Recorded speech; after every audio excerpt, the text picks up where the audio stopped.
próximo processo, chamo o item 70 de pauta. Apelação criminal. Item 70.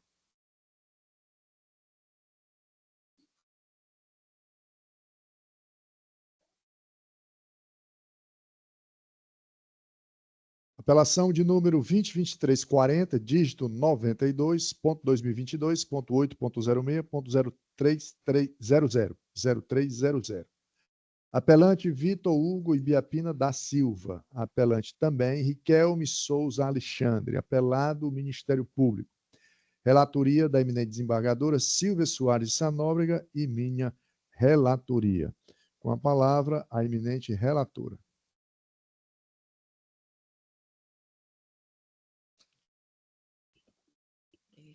Excelência, eu gostaria de perguntar às partes se dispensam a leitura do relatório. Alguma objeção?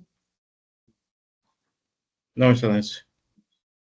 Não havendo contrariedade, de pronto, já concedo a palavra a Sua Excelência, o doutor advogado Tibério Maciel Carvalho, para apresentar suas razões no tempo regimental de 15 minutos. Excelentíssimo desembargador presidente Mar Parente, excelentíssimo desembargadora relatora Silvia Soares, excelentíssimos desembargadores, ilustríssimo procurador de justiça, servidores da justiça, advogados aqui presentes e demais presentes. É com grande respeito que me dirijo a esta Câmara Criminal para sustentar a apelação em favor de Riquelme Souza Alexandre, cuja merece uma análise criteriosa e justa, especialmente no que tange a invasão de domicílio, a falta de provas para a condenação por tráfico de drogas e porte ilegal de arma de fogo, bem como a possibilidade de desclassificação do crime de tráfico para o de usuário. Primeiro ponto que merece atenção é a legalidade da invasão de domicílio sem mandado judicial, conforme entendimento do Supremo Tribunal Federal, no tema 280 de repercussão geral. A entrada forçada em residência só pode ser considerada lícita em situações excepcionais, com fundadas razões devidamente justificadas, indicando flagrante delito. No caso dos autos, tal justificativa não foi apresentada. Não houve diligências prévias, nem qualquer monitoramento que justificasse a ação dos policiais. Desta forma, a prova obtida a partir dessa invasão deve ser considerada nula, sendo fruto da anulação da policial arbitrária, violando o direito constitucional à inviolabilidade do homicídio. Passando à acusação de tráfico de drogas, é importante frisar que não há nos autos qualquer prova concreta que demonstre a prática de mercância de entorpecente por parte do apelante. Nenhuma testemunha afirmou ter visto Riquelme comercializando drogas e nenhum usuário foi encontrado adquirindo entorpecente do mesmo. O princípio da presunção de inocência deve prevalecer, sendo inaceitável uma condenação baseada em suposições. Como sabemos, a jurisprudência dos tribunais superiores é clara ao exigir provas robustas e incontestáveis para a condenação por tráfico, o que não verifica no presente caso. Ademais, a defesa reitera a esta Igreja Corte não vislumbrar a absolvição imperativa, e caso não seja o entendimento, requer a desclassificação para uso pessoal, conforme previsto no artigo 28 da Lei de Drogas. O apelante em seu interrogatório esclareceu que é usuário de drogas e que estava no local com destino a esse fim, sem envolvimento com traficantes.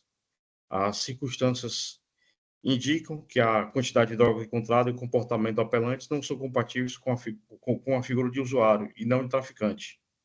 Por fim, a acusação de porte ilegal de arma de fogo destaca-se que, com um único objetivo encontrado com o apelante, foi um carregador de pistola, desacompanhado de arma. A jurisprudência do Supremo Tribunal Federal é clara ao estabelecer para caracterizar o crime é necessária a efetiva lesividade ao bem jurídico tutelado. No caso, a mera posse de munição sem arma de fogo não gera risco à segurança pública, sendo conduta atípica.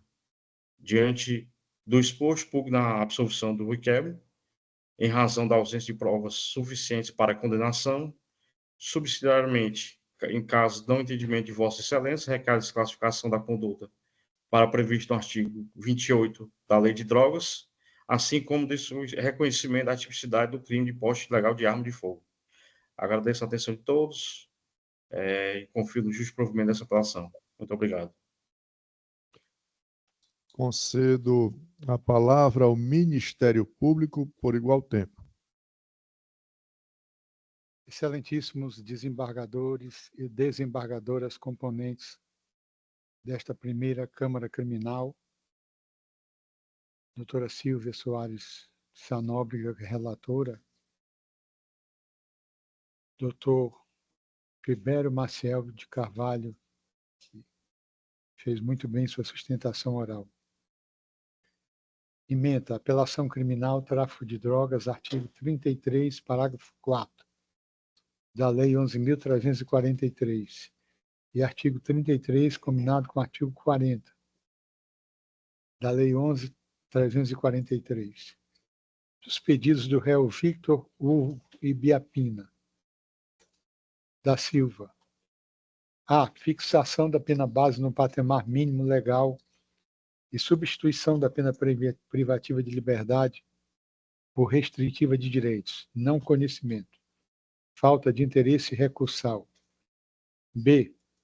Da aplicação da causa de diminuição da pena prevista no artigo 33, parágrafo 4º, em seu grau máximo, impossibilidade.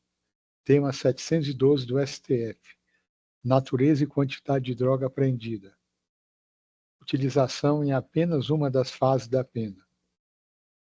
2. Dos pedidos da defesa de Riquelme Souza Alexandre. A. Nulidade das provas obtidas mediante suposta violação domiciliar, improcedência, fundadas razões para ingresso no imóvel, coleta progressiva de elementos, exceção à inviolabilidade de domicílio, justa causa configurada, interpretação do tema 280, de repercussão geral, a fuga do investigado ao avistar os agentes policiais. Nessas circunstâncias, a Suprema Corte tem entendido que estão presentes fundadas razões devidamente justificadas a de flagrante delito. 3. Dos pleitos comuns, da insuficiência de prova, improvimento. A materialidade reputa-se evidenciada pelo auto de apreensão e apresentação de folhas 7 e laudos periciais de folha 168 a 170 e 171 a 173, atestando que as substâncias apreendidas se tratavam de amostras de crack e cocaína. Por sua vez, a autoria restou comprovada pelos depoimentos testemunhais dos policiais colhidos tanto na delegacia quanto em juízo. B. Desclassificação de tráfico para consumo pessoal. Inviabilidade dos termos do artigo 128, parágrafo 2º da Lei 11.343. Não é apenas a quantidade de drogas que constitui fator determinante para a conclusão de que a substância se destinava ao consumo pessoal, mas também o local e as condições, bem como a conduta e os antecedentes do agente.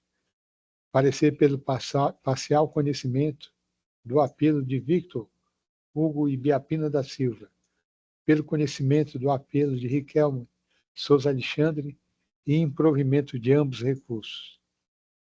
É a manifestação. Devolvo a palavra à eminente relatora. Gostaria de perguntar às partes se eu posso ler somente a proposta de emenda. Alguma objeção? Não, Excelência.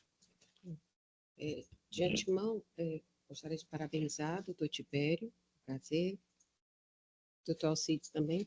Eu gostaria só de deixar patente qual foi a pena. Antes de começar, no final, foi a condenação de Victor Hugo foi 4 anos, acrescido de 400 dias, multa sob regime aberto, com pena de privativa de liberdade convertida em pena restritiva de direitos, que foi prestação de serviço à comunidade, na razão de 1 hora de serviço por dia, limitação de finais de semana. E do Riquelme, 4 anos e 8 meses, acrescido de 468 dias mútuos sob regime semiaberto.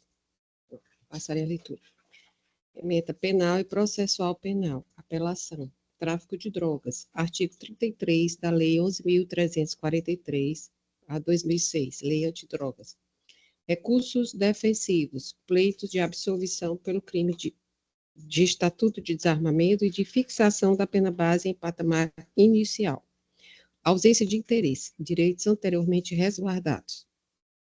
Não conhecimento. Análise de mérito. Início da diligência.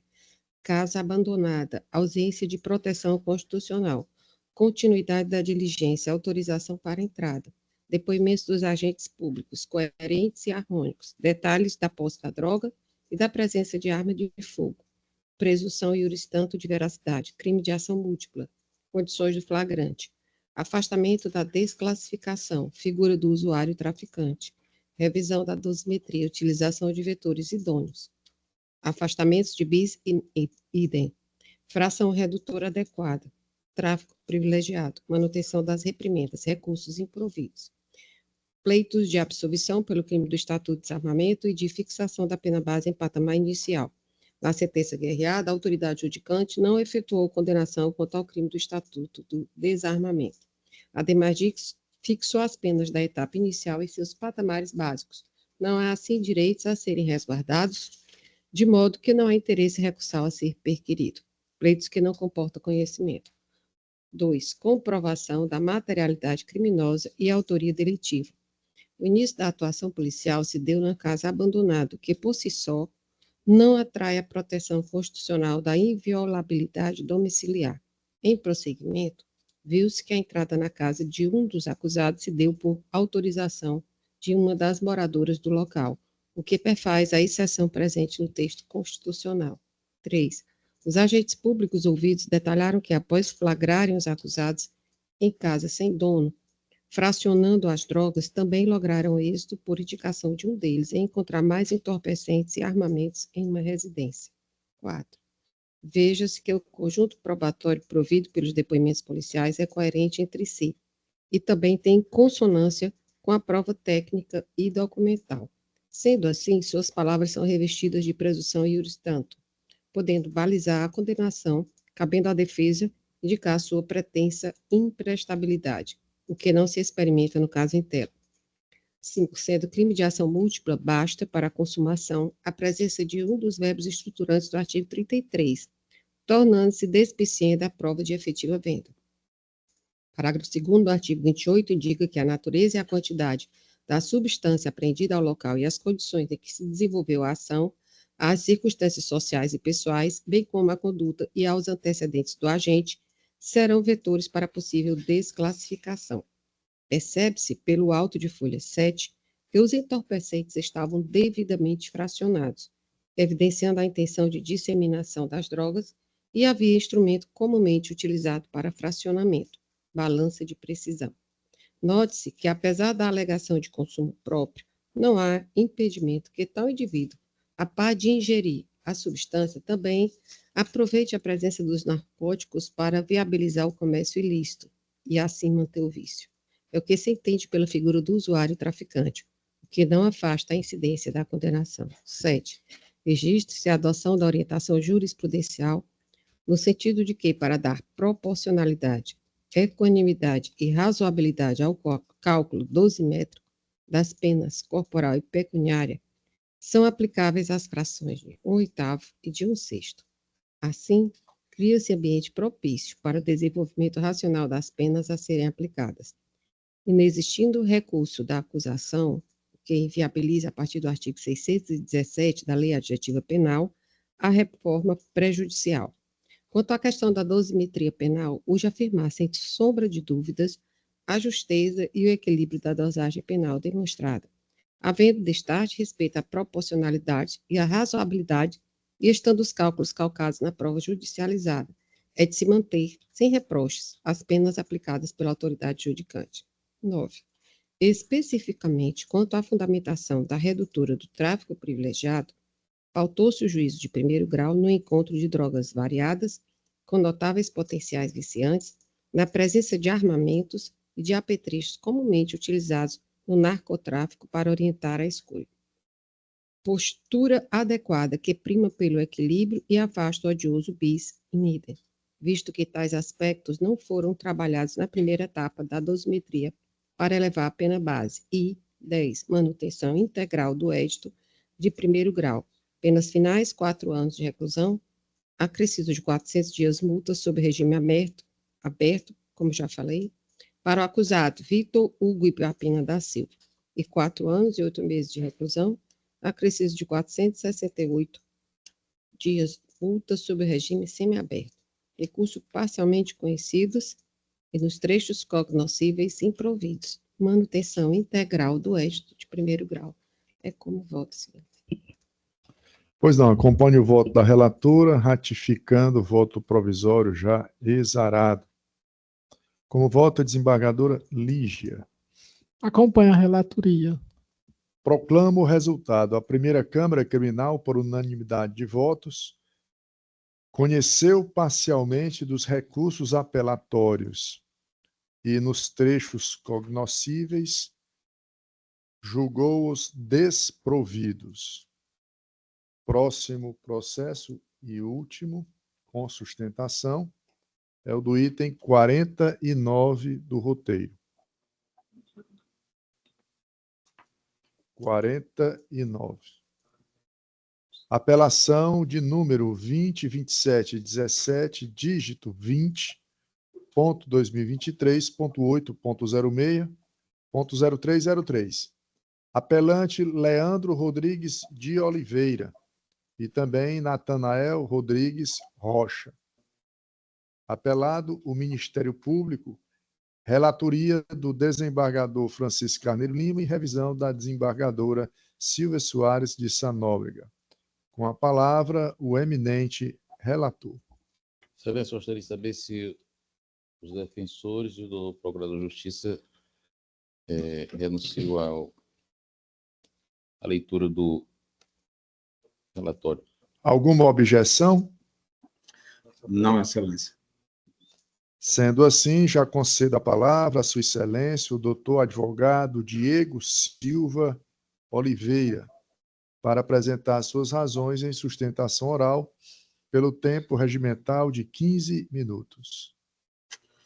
Olá, boa tarde a todos. Esse processo tem 2 advogados, o doutor Diego Silva Oliveira, meu sócio, e também tem o doutor Francisco Roberto da Silva, que no caso sou eu, e vou fazer a sustentação, Excelência.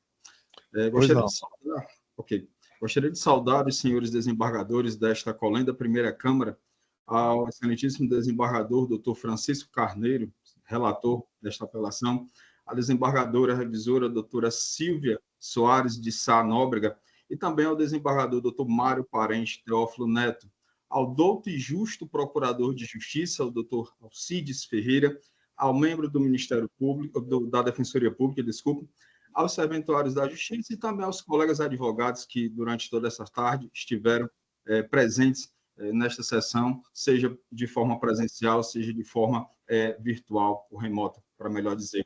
O senhor abreviar o tempo de Vossas Excelências, liberando espaço também para outras deliberações, passo a sustentação oral. Esta defesa está aqui em prol do senhor Leandro Rodrigues de Oliveira, em recurso de apelação à sentença condenatória prolatada pelo juiz de direito da vara criminal da comarca de Russas, a qual o apelante foi denunciado pelo Ministério Público incorrendo no artigo 155, parágrafo 4º, inciso 4, sendo furto qualificado pelo concurso de pessoas, e o artigo 147, caput de crime de ameaça. Na peça acusatória, existe toda uma situação em que houve um crime de furto de uma motocicleta, em que a vítima, no momento em que a guarnição policial encontrou os suspeitos e os diligenciou até a delegacia, teria o senhor Leandro Rodrigues supostamente ameaçado a suposta vítima. Houve, então, a homologação da prisão em flagrante e, em sede de audiência de custódia, a homologação do flagrante foi convertida em prisão preventiva. Já em sede de audiência de instrução, o parquê, em suas alegações finais, pugnou justamente pela absolvição do senhor Leandro Rodrigues com relação ao crime de ameaça, uma vez que a vítima não demonstrou em nenhum momento, Excelências, ter se sentido de fato ameaçada, Com relação ao crime de furto, o MP também requeriu a retirada da qualificadora, mantendo a tipificação de furto simples. Já a defesa suplicou pela desclassificação para o crime de furto simples, como foi realmente atendido, e também pela absolvição, acompanhando o membro do Ministério Público, para que o entendimento foi o mesmo, já que a vítima não conseguiu demonstrar, em sede de audiência de instrução, o real intenção do orapelante de ameaçá-lo, de causar-lhe qualquer tipo de mal. Então, o douto magistrado condenou o apelante a 1 ano e 8 meses de reclusão pelo crime de furto simples e a 1 mês e 15 dias referente ao crime de ameaça. E, ao final, estipulou o regime fechado para o início de cumprimento de pena, negando também ao orapelando o direito de recorrer em liberdade, sob a afirmação de elevada gravidade do crime que demonstraria risco à ordem pública. A defesa, respeitando todo o conhecimento do juiz Acó, excelência, entende o contrário da sentença, já que as provas coligidas aos autos realmente não têm suporte para condenar o apelante pelo crime de ameaça, uma vez que não houve, em qualquer momento, qualquer tipo de comprovação de sua intenção em oferecer temor ao denunciante, sendo sua absolvição a decisão mais acertada. Com relação ao regime de cumprimento inicial, esta defesa também entende, data máxima vênia com relação à decisão do magistrado, que o magistrado realmente sopesou a mão aplicando a forma mais gravosa de cumprimento de pena. Esta defesa, aprofundando-se em relação ao crime de ameaça, demonstra realmente, mais uma vez, que em sede de audiência de instrução é asseverada, excelência, do não abalo da vítima, já servindo o seu próprio depoimento em audiência como suporte para afastar o delito do artigo 147 atribuído ao orapelante. Em sua definição, o crime de ameaça, ele consiste em realmente ameaçar alguém de maneira a causar-lhe mal injusto e grave, exigindo-se como adequação ao tipo legal, a tipicidade, o efetivo dolo do acusado e a possibilidade da vítima sentir-se efetivamente amedrontada. Inclusive, essa necessidade de todo o preenchimento desses parâmetros foi reconhecida em recente decisão desta colenda Primeira Câmara Criminal sobre a relatoria da excelentíssima desembargadora, a doutora Lígia Andrade Magalhães, na apelação 24.33.019.806.0055, de 24 de agosto de 2021. Quando a vítima realmente ela não dá crédito a qualquer tipo de ameaça, suposta ameaça, não causando-lhe qualquer tipo de mal, seja psicológico, patológico, configura-se um crime impossível pela absoluta ineficácia do meio. Vale salientar mais uma vez que, em sede de alegações finais, o Ministério pediu a absolvição do ora apelante com relação ao crime de ameaça. Não havendo, então, excelências, necessidade condenação entendida na forma subjetiva pelo doutor magistrado, sendo, então, oportuna a súplica da devida absolvição como induto ao apelante. Porém, na situação remota desta colenda da Câmara não entender, pelo provimento do pleito da absolvição do apelante com relação ao crime de ameaça, que não se espera, subsidiariamente a defesa pública pela alteração do regime de cumprimento de pena para o semiaberto. É de conhecimento que, para a fixação do regime inicial de cumprimento, segue os parâmetros do artigo 33 do Código Penal, relativo à quantidade de pena, à reincidência e às circunstâncias judiciais.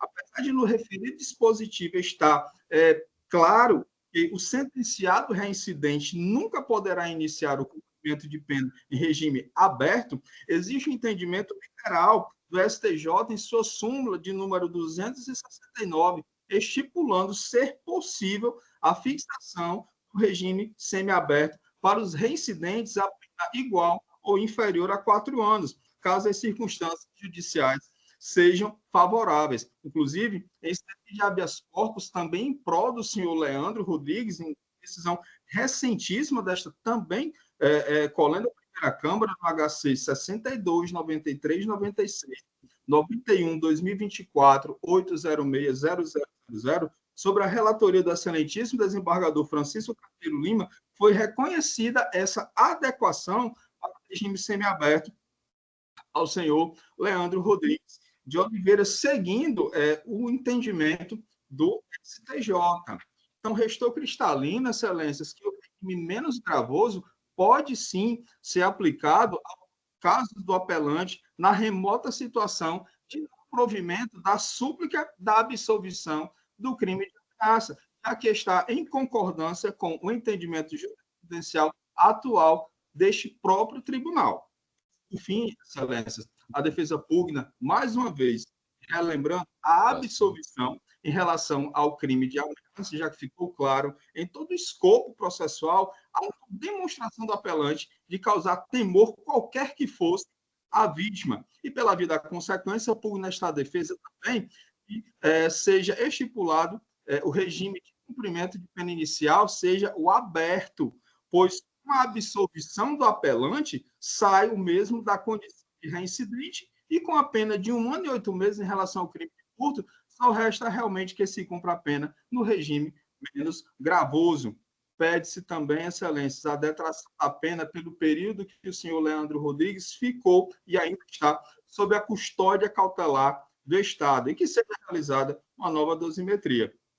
Mais uma vez, repetindo, na situação desta colenda, a Câmara não entender pela absolvição relativa ao crime de ameaça, que seja oportunizado o regime inicial de cumprimento semiaberto, conforme o que foi explanado mediante o entendimento jurisprudencial dominante. E assim, excelência, que a defesa se manifesta pedindo conhecimento e provimento da presente apelação e agradeço a atenção de vossas excelências. Muito boa tarde. Pois não, doutor. Com a palavra, o Ministério Público por igual tempo. Excelência, pedimos vênia para dispensar. Devolvo a palavra ao eminente relator. Excelência, gostaria que fosse indagado ao doutor procurador e a defesa se contente, satisfaz com a leitura do projeto de emenda. Por uma questão de celeridade, de acordo com a dispensa da leitura do voto e a leitura do projeto de ementa? De acordo, excelência. Ouçamos, então, o projeto de ementa. Apelação crime penal e processual penal. Recursos da defesa. Condenação pelo artigo 12 da Lei nº 10.826/2003. Artigo 155 caput do Código Penal e artigo 147 caput do Código Penal. Pedido de absolvição do réu Natanel Rodrigues Rocha quanto ao crime do artigo 12 da Lei nº 10.826/2003, com fundamento no princípio da insignificância, possibilidade, mínima ofensividade da conduta. Apreensão de unidade de munição desacompanhada de armamento, precedentes. Pedido de absolvição do acusado Leandro Rodrigues de Oliveira quanto ao delito do artigo 147 do Código Penal, não acolhimento. Autoria e materialidade comprovadas. Dosimetria da pena. Redimensionamento da pena imposta ao acusado Leandro Rodrigues de Oliveira com a exclusão da agravante da embriaguez pré-ordenada. Recurso do réu Natanel Rodrigues Rocha, conhecido e provido. Recurso do réu Leandro Rodrigues de Oliveira, conhecido e parcialmente provido. 1. Trata-se de apelação criminal interposta pela defesa de Leandro Rodrigues de Oliveira e Natanel Rodrigues Rocha, com fundamento no artigo 593, inciso 1 do Código de Processo Penal, em face da sentença proferida pelo juiz de direito da Vara Única Criminal da Comarca de Russas, que julgou parcialmente procedente a pretensão acusatória para condenar o recorrente Leandro Rodrigues de Oliveira como incurso nas penas do artigo 155 caput do Código Penal em concurso material com o artigo 147 caput do Código Penal, e o recorrente Natanel Rodrigues Rocha como incurso nas penas do artigo 12 do Estatuto do Desarmamento. Recurso interposto pela defesa de Natanel Rodrigues Rocha, por meio do qual a defesa requereu a absolvição do recorrente de acordo com os artigos 386, incisos 3 e 7 do Código de Processo Penal. Subsidiariamente, pleiteou o afastamento da agravante prevista no artigo 61, inciso 2, a linha 1 do Código Penal. Recurso interposto pela defesa de Leandro Rodrigues de Oliveira, por meio do qual a defesa pleiteou a absolvição em relação ao crime de ameaça. Alternativamente, requer a detração penal relativa aos 8 meses em que o ora apelante está restrito ao cárcere, com a modificação do regime de cumprimento da pena. subsidiariamente requeriu redução da pena com alteração da pena base para o mínimo legal. 2. A questão em discussão consiste em saber se foi comprovada a autoria e a materialidade do crime previsto no artigo 12 da Lei nº 10.826/2003, quanto ao réu Natanael Rodrigues Rocha, se foi comprovada a autoria e a materialidade do crime previsto no artigo 147 do Código Penal quanto ao réu Leandro Rodrigues de Oliveira, se deve ser acolhido ou não o pleito de reforma da dosimetria da pena, bem como da modificação do regime de cumprimento quanto ao sentenciado Leandro Rodrigues de Oliveira.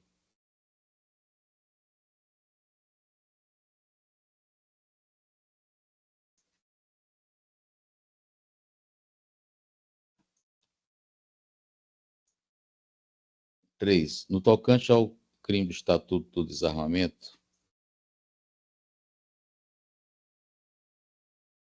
a jurisprudência do Superior Tribunal de Justiça aponta que os crimes previstos nos artigos 12, 14 e 16 da Lei nº 10.826/2003 são de perigo abstrato, sendo necessário perquirir sobre a lesividade concreta da conduta, porquanto o objeto jurídico tutelado não é a incolumidade física, e sim a segurança pública e a paz social, colocadas em risco com o porte de munição, ainda que desacompanhada de arma de fogo, revelando-se despiciente a comprovação do potencial ofensivo do artefato, através de laudo pericial. Por tais motivos, via de regra, é inaplicável o princípio da insignificância aos crimes de posse e de porte de arma de fogo ou munição, sendo irrelevante inquirir a quantidade de munição apreendida. Contudo, o Supremo Tribunal Federal, analisando as circunstâncias do caso concreto, reconheceu ser possível aplicar a bagatela na hipótese de apreensão de apenas uma munição de uso permitido, desacompanhada de arma de fogo, tendo concluído pela total inexistência de perigo à incolumidade pública. Nesse mesmo sentido, ambas as turmas que acompanham a terceira sessão do STJ reconheceram a tipicidade da conduta perpetrada por agente pela incidência do princípio da insignificância, diante da ausência de afetação do bem jurídico tutelado pela norma penal incriminadora. Confira-se. Não obstante, este Superior Tribunal, acompanhando a nova diretriz do Supremo Tribunal Federal, passou a admitir a aplicação do princípio da insignificância na hipótese de apreensão de reduzida quantidade de munição de uso permitido, desacompanhada de arma de fogo, apta a deflagrar, devendo ser examinadas as peculiaridades do caso concreto para se aferir a patente ausência de lesividade ao bem jurídico tutelado pela norma penal incriminadora, afastado do critério meramente matemático. Precedentes.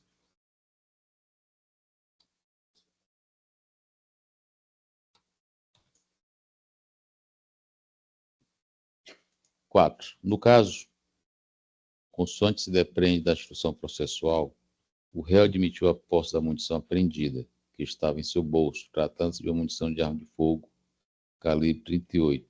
Referida munição foi apreendida no contexto da apuração de outros delitos, oportunidade em que o réu Leandro Rodrigues de Oliveira foi condenado nas penas do artigo 155 cap do Código Penal em concurso material com o artigo 147 cap do Código Penal.